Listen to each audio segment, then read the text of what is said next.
Okay, so let's set a scene. I want you to picture this. It's a Tuesday night, Manhattan. And it's that horrible, miserable kind of late. We're talking about a cold, biting rain that just slicks the streets and turns the whole city into this blur of neon and The gray. kind of weather where you just want to be inside. Exactly. Visibility is basically zero, and you're running. You're sprinting down Fifth Avenue, but not for a workout. Your heart is just hammering against your ribs because three men in a big black Lincoln Town car are actively trying to kill you. Yeah, pretty stressful Tuesday night. You could say that. You've also got a fresh gunshot wound in your arm. You're bleeding through your sleeve, and you're clutching this packet of stolen documents that, believe it or not, date all the way back to the French Revolution. So the stakes are already astronomically high. Right. You need a car. You need a getaway car, like yesterday, and you see it, a Mercedes 450 SL just sitting there at a red light. You rip the door open, you jump in. Now, in, 99% of all possible universes, what happens next? The driver screams. Yeah. Total panic. They either freeze up completely or they stomp on the gas and crash. Absolutely. But in this specific case, the driver is a 28-year-old ice cream heiress, and she looks at your bleeding arm, and she looks at your cheap jacket, and her very first instinct is to critique your fashion sense. She doesn't scream, she sighs. It really does sound like the opening scene of a fever dream, or maybe some forgotten Hollywood blockbuster. But what you're describing is the real inciting incident for one of the most fascinating case studies we've ever looked at on this show. It's about survival psychology, it's about historical trauma, and probably the ultimate odd couple dynamic. Absolutely. Welcome back to the deep dive, everyone. Today we are unpacking this wild, chaotic sequence of events that involves two people who really should never have even been in the same city, let alone the same car. Douglas Lord, a career thief with champagne tastes on what is very clearly a beer budget. And Whitney MacAllister, a socialite with far too much money and, it seems, absolutely zero fear. We have pulled together a massive stack of source material for this. We've got narrative accounts, we have logs, journals from the 18th century, which is incredible, psychological profiles, historical records, all to piece together this insane cross-continental run they make from a ruthless businessman named Dmitri. And our mission for today, really, is to deconstruct that partnership. Because on the surface, you're right, it looks like a standard chase story. You've got the runner and the hunter. But when you really dig into these logs, you realize it's actually a masterclass in adaptability. How so? Well, we're looking at how two polar opposites, a street-smart criminal who thinks purely in terms of angles and leverage, and this wealthy aristocrat who thinks in terms of connections and capital, how they manage to sort of synthesize their very different skill sets. To outmaneuver a high-level criminal syndicate. Exactly. It's a merger of two completely different worlds. And they're doing all this while hunting for a legendary treasure that, for all intents and purposes, hasn't technically existed for 200 years.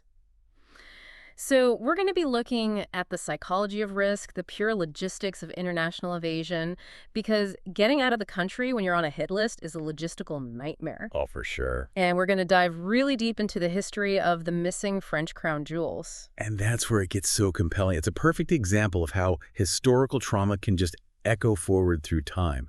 You have these documents from 1793, right from the height of the Reign of Terror, and they're dictating the fate of people in the present day. It's a direct line from the guillotine in Paris to a bullet-riddled Mercedes in Manhattan. Precisely. So let's start at ground zero, 52nd Street. Doug Lord is on the run. He's just pulled a heist, stolen these documents from a safe during a meeting that just went completely sideways. He was supposed to get paid.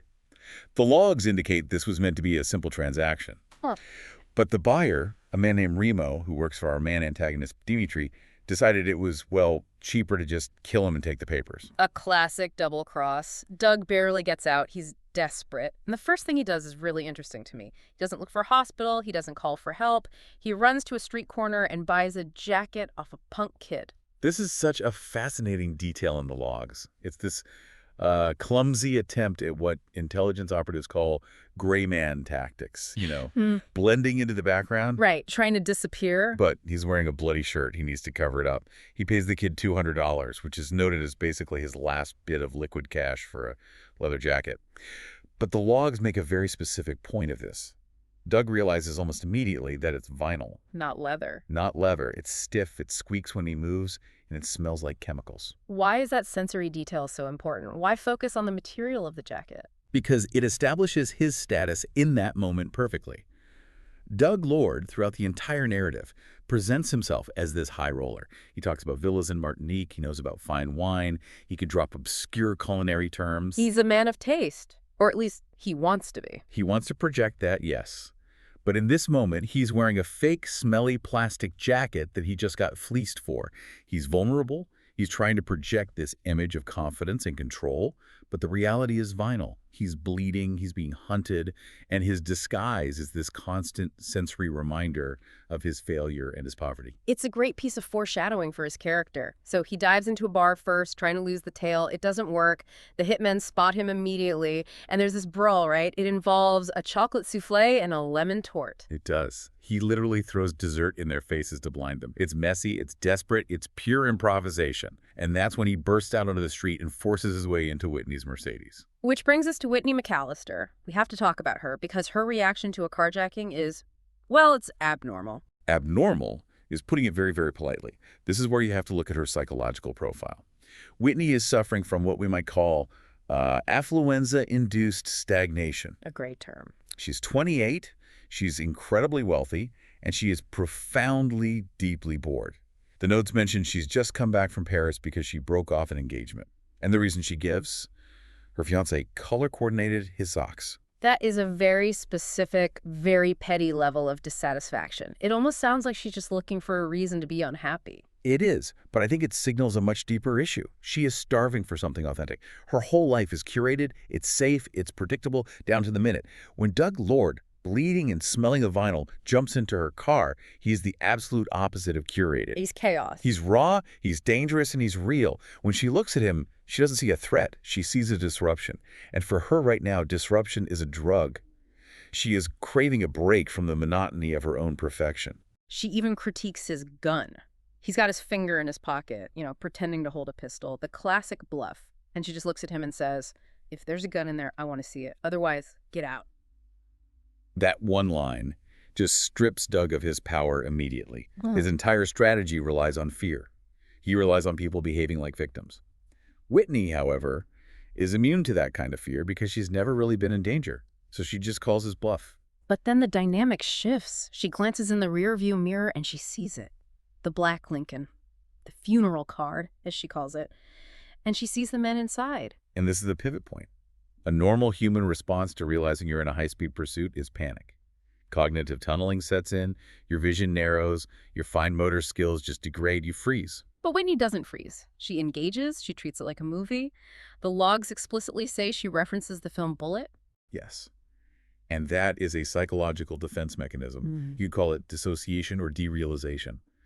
By framing this terrifying event as a movie scene, she distances herself from the mortal danger. She's not a woman who's about to be shot. She's a stunt driver in a film. Which allows her to function. It allows her to function at an incredibly high level without the paralyzing effects of fear. She starts driving, aggressively weaving through traffic, running red lights. She is, in a very real sense, performing a role she's seen 100 times on screen. The whole chase is just chaos. Bullets are flying. The source material says the windshield shatters. And what is Whitney doing through all this? She's complaining about her insurance deductible. Again, that's the dissociation at work. It's a perfect example. By focusing on the trivial, the insurance policy, the damage to the car's upholstery, she avoids processing the reality that a bullet just missed her head by inches. It's a coping mechanism. A powerful one. It's a way of maintaining control in a situation that is completely out of her control. We see it in trauma survivors all the time. They fixate on small, manageable details to avoid the overwhelming big picture. She actually pulls a U-turn at one point and plays chicken with the Lincoln. She drives right at them. The Lincoln swerves, hits a hydrant, and then Whitney jumps the curb and drives literally through the plate glass window of a Godiva chocolatier to escape. The symbolism there is it's so rich. The ice cream heiress crashing her car into a luxury chocolate shop to escape death. It's decadent chaos. It is. But it works. It's a brilliant, insane move, and it works. They get away. But this is where it gets really, really interesting for me. They've escaped. They make it back to her apartment. They're safe, at least for the moment. And the first thing Whitney does, she pulls out a notebook and starts calculating the damages. The ledger. The ledger. She lists the windshield, the window of the Godiva shop, the potential damage to the car's suspension, and she looks at Doug and says, "You owe me $300 for the windshield, $200 for the cleaning." And that, right there, is the foundation of their entire dynamic. It becomes transactional.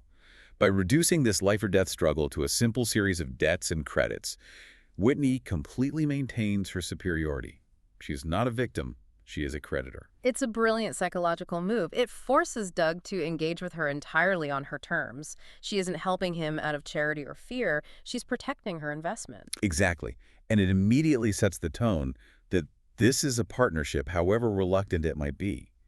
Doug realizes right away he can't just bully her or push her around. She speaks the language of money, which is a language he respects, even if he doesn't have any right then.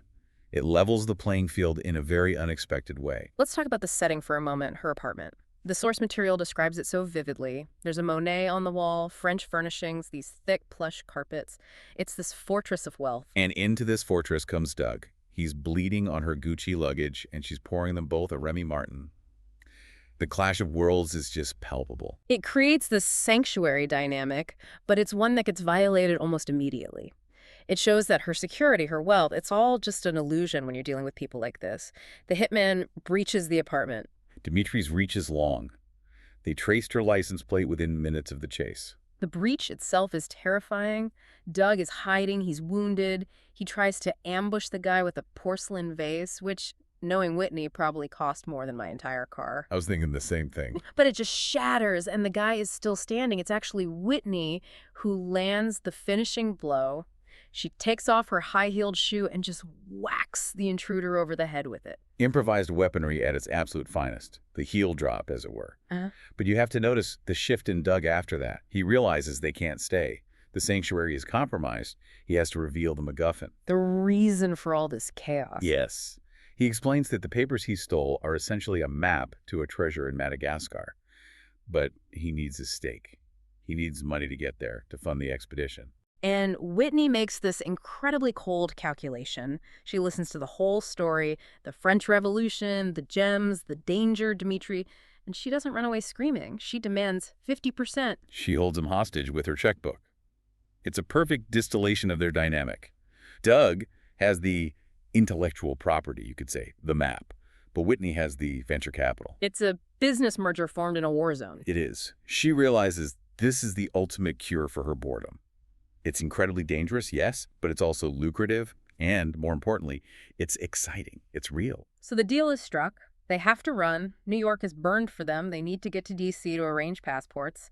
And this is where we see the stark difference in their methodologies.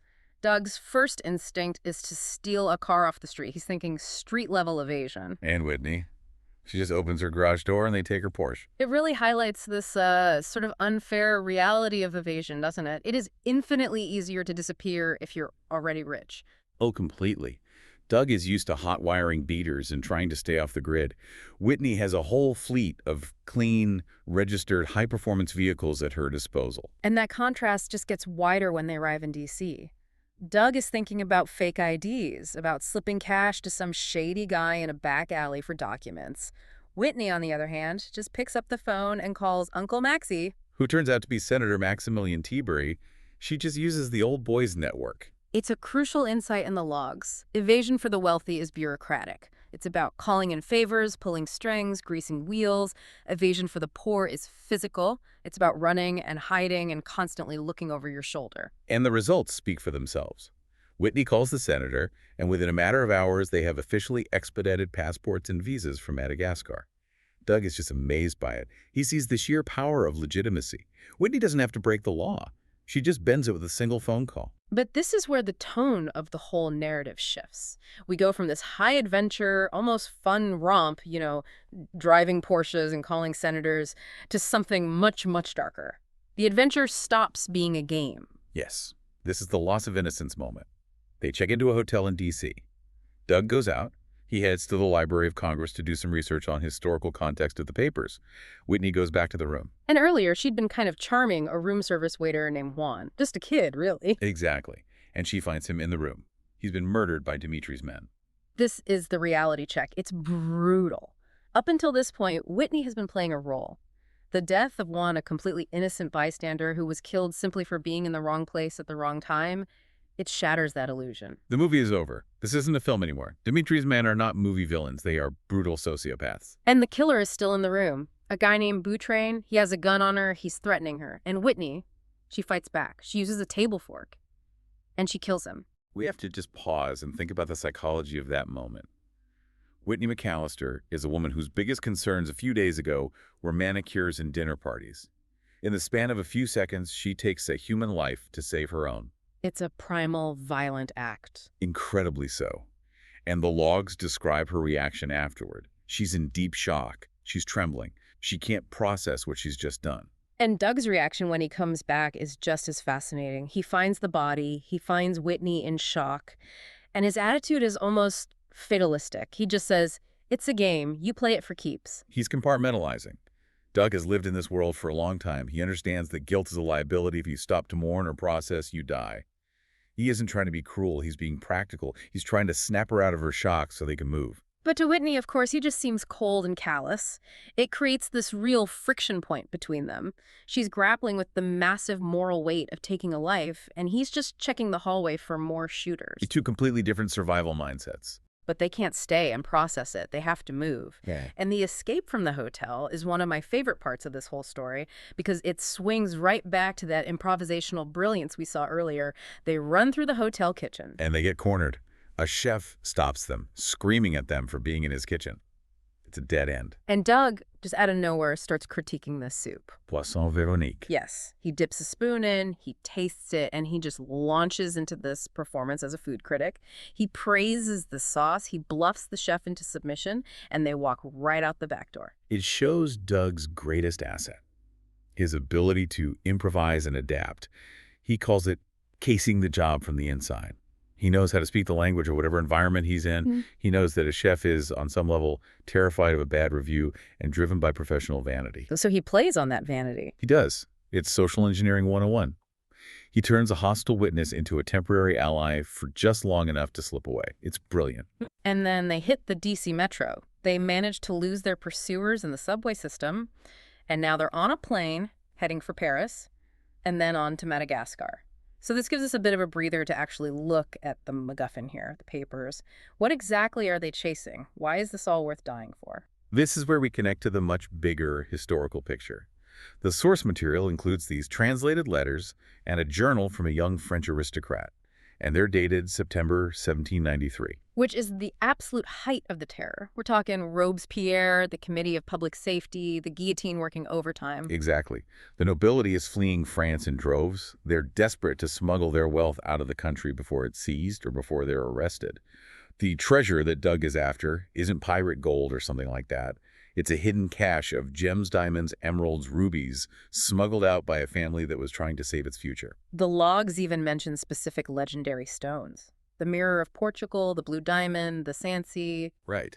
And Doug, who has now done his research at the Library of Congress, notes that the Sancy diamond is historically accounted for. Yeah. Depending on the year, it's either in the Louvre or with the Astor family. But the implication is that this cache contains stones that dropped off a map 200 years ago, stones that history has completely forgotten. Ghost stones, as they're sometimes called. It's incredible to think about. We're talking about the ultimate form of portable wealth. In 1793, you couldn't wire money to a Swiss bank account. You had to sew diamonds into the hem of your coat and run. And that's the tragedy that's built right into the treasure itself. These gems represent fear. They represent a family fleeing for their lives, asking themselves, why do they hate us? The journal entries quoted in the source material are heartbreaking. And it contrasts so sharply with Doug and Whitney's modern motivations. Completely. Doug wants the money for a villa in Martinique, pure hedonism. Whitney wants the thrill, the escape from boredom. But the actual origin of this wealth is rooted in blood and terror. Speaking of terror, we should probably talk more about the antagonist, Dimitri. He's not just some generic bad guy. No, not at all. Dimitri is a study in sadistic control. The logs describe him as a businessman who prefers traditional methods of persuasion. There are these chilling references to the Spanish Inquisition and a basement studio where he reviews his work. Which is horrifying. It's designed to be. Dimitri represents the omnipotent antagonist trope, but grounded in a very real, modern kind of power. He had connections in the CIA, political favors he can call in anywhere in the world. We see that when he tracks Doug and Whitney's new passports almost Yeah, instantly. he views the treasure as his property, right? He does. Because he acquired the papers by which the logs mean he tortured and killed the archaeologist who originally found them, a man named Whitaker. So the stakes are massive. If Dmitri catches them, it is not just game over, it's torture and then a very slow death, which is why their next move is so clever. They fly to Paris, but they don't stay. No, this is a classic misdirection play, a decoy. They check into the Hotel de Crillon, very high-end, very on-brand for Whitney. And I love this detail. Doug deliberately messes up the room to make it look lived in. He crumples clothes and throws them around. He leaves wet towels on the floor. He even opens Whitney's expensive cosmetics and scatters them on the vanity. It creates a time buffer. It's a simple but effective piece of tradecraft. It creates the illusion of occupancy. So if Dimitri's pursuers track them to that hotel, they'll see the messy room and assume the targets are just out for dinner or shopping. It buys them crucial hours. And while the hunters are staking out an empty hotel room in Paris, they sneak out the service elevator, head straight back to the airport, and catch the flight to Antananarivo, Madagascar. A clean escape. For now. So they land in Madagascar, and the description of Antananarivo is so vivid in the accounts. It is not what Whitney expected. The air smells of spice and animals. It's a city of hills and endless staircases. It's a total sensory overload. And it's the first time in this entire story that Whitney is truly out of her element. In New York or D.C. or Paris, she knows the rules, she knows the language, she knows the culture. Here, she's an alien. But, and this is key, she speaks flawless French. And since Madagascar is a former French colony, the language becomes her bridge to this new world. It's her one advantage. They go to the Zoma, the Great Friday Market. And this is where their partnership really starts to solidify in a practical way. They need supplies, backpacks, food, hiking gear. Doug is impatient. He just wants to grab what they need and go. Yeah. But Whitney, she starts bargaining. She treats the market stalls like a boardroom negotiation. She haggles over the price of rice and hiking boots, and she enjoys it. She's good at it. It shows that her core skills can translate. Business is business, whether you're on Wall Street or in a crowded market in Antananarivo. And she saves the money, which, for the first time, seems to genuinely gain Doug's respect. It's a language he understands. And there's this small moment of romantic tension there, too. Doug buys her a lamba, a traditional shawl. It's a soft moment. The logs say he looks at her, and for a second sees something other than an ATM machine with legs. It's the foxhole bonding effect.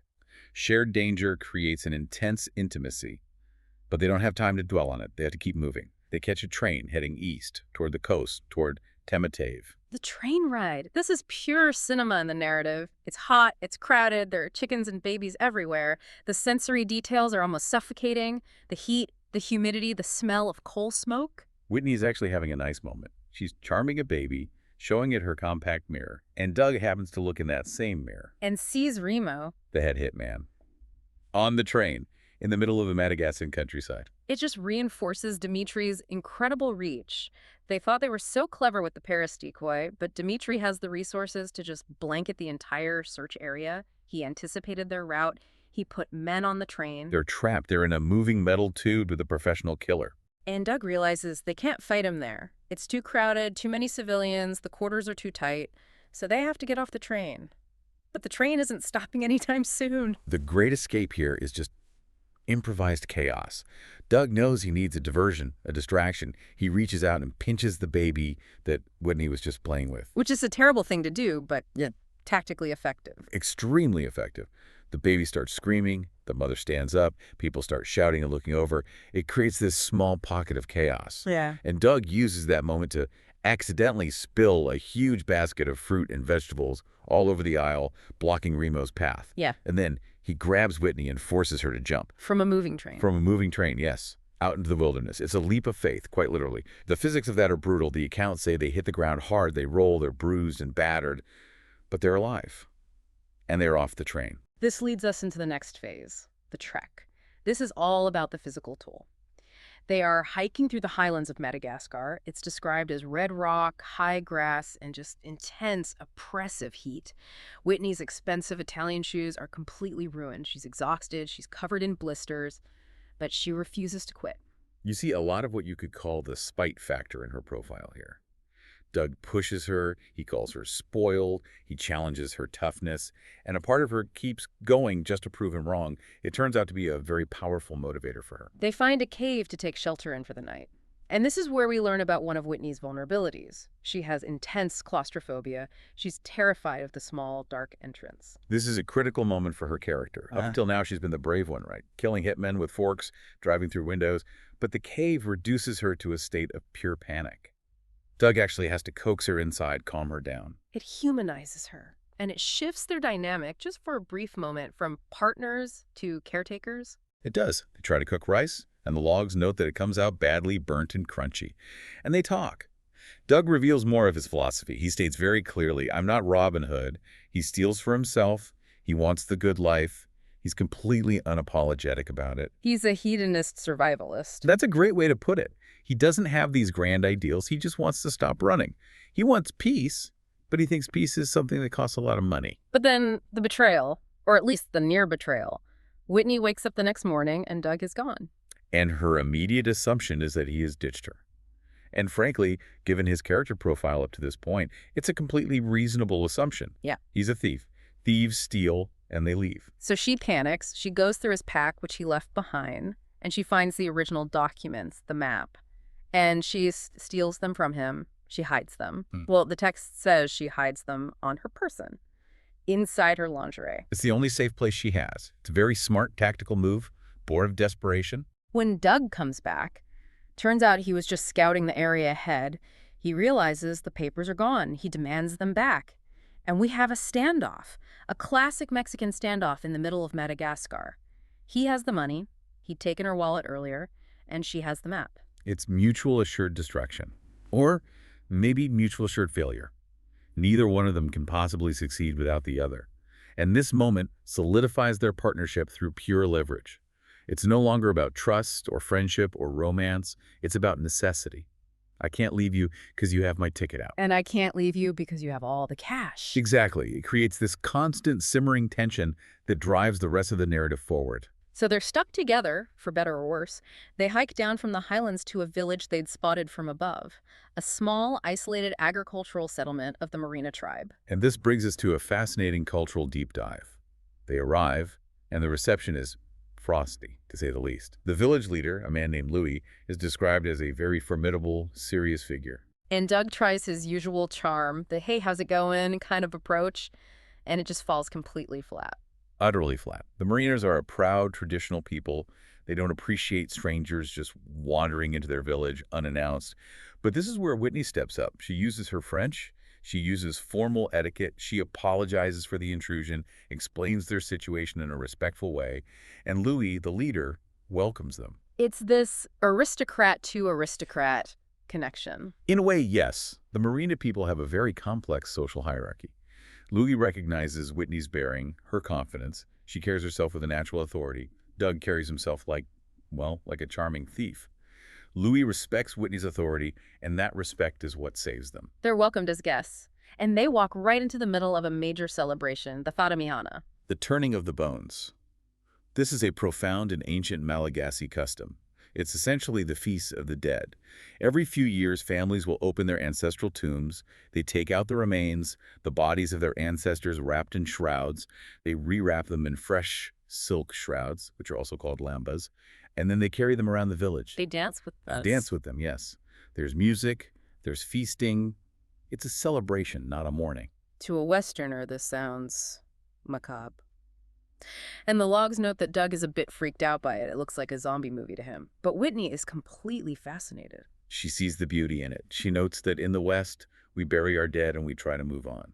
Or we mourn quietly in black. Here they celebrate the dead, they bring them out into the sun, they update their ancestors on the village gossip. It keeps the connection between the living and the dead alive. And she connects us directly to Juan, the waiter who was killed in D.C. She does. His death was violent and anonymous and meaningless. This ritual gives death meaning. It gives it community. It's a very powerful healing moment for her, processing her own trauma through this cultural lens. And amidst all this celebration, the music starts up. And Doug and Whitney dance. They dance a tango. The tango is just the perfect metaphor for their entire relationship, isn't it? It's a dance of tension. It's combat and passion all at once.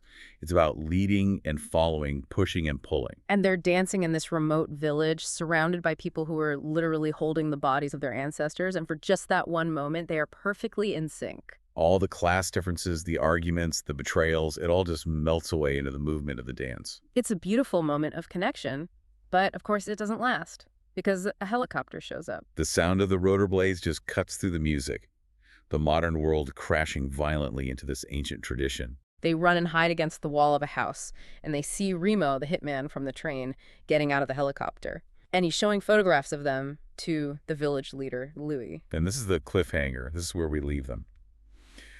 Louis is a man of tradition, a man of hospitality. He has accepted Doug and Whitney as his guests, which is a sacred bond. But Remo is offering money, a lot of money, and he has firepower.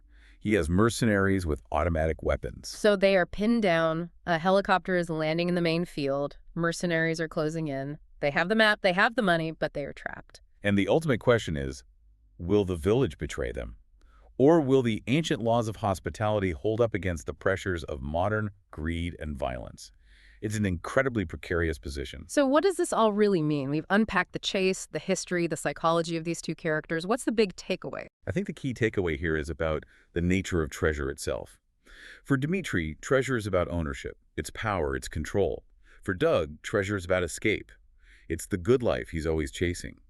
But for Whitney, it started as a thrill, but it's become something much more. It's become about survival and really self-discovery. She found out she's much tougher than she ever thought she was. She found out she can kill a man with a fork and jump off a moving train and bargain in a marketplace. Exactly. The treasure hunt stripped away their social veneers. The heiress became a hardened survivor. The thief was forced to become a partner. And the history, that constant connection back to the French Revolution, it reminds us that wealth and treasure are almost always fleeting and dangerous things. The aristocrats in 1793 lost everything overnight. Doug and Whitney are risking everything just to find what those people left behind. It brings up a really provocative final thought for you listening at home. In a true survival situation, when the chips are down and the helicopter is landing, is it better to have the skills of a thief, the improvisation, the street smarts, the ability to lie convincingly? Or is it better to have the confidence of an aristocrat, the authority, the connections, the ability to command a room with your presence? The evidence in this source material, I think, strongly suggests you need both. If you only have one of those skill sets, you probably don't even make it out of Manhattan, let alone all the way to Madagascar. Something to mull over. Yeah. We're going to leave Doug and Whitney hiding in the shadows of that marina village with the sound of rotor blades getting louder. Thanks for joining us on this deep dive. Stay curious.